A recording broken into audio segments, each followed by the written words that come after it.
Rise and shine, gising gising, good morning. It's another day, another life. So thank God for this new day and ask for guidance and protection as we walk today and for the rest of the week. Ayon, rise and shine. So since it's a new week for us, we're hoping and praying that God will guide us in every decision and action, and lahat ng mga pinag-pray natin na mapagtagumpayan yung buwan na ito. So we still have 8 more days to go and 8 for the win. I'm sure we can do it, right? So ayun lang, rise and shine people.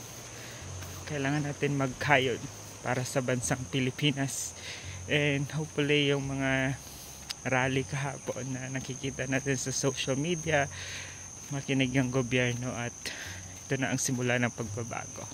Kaya gumising ka na dyan para may pagbabago na rin sa buhay nating lahat. Let's pray for ourselves, our family, and for everyone. Praise to you, Lord. Amen. Love you, Mama.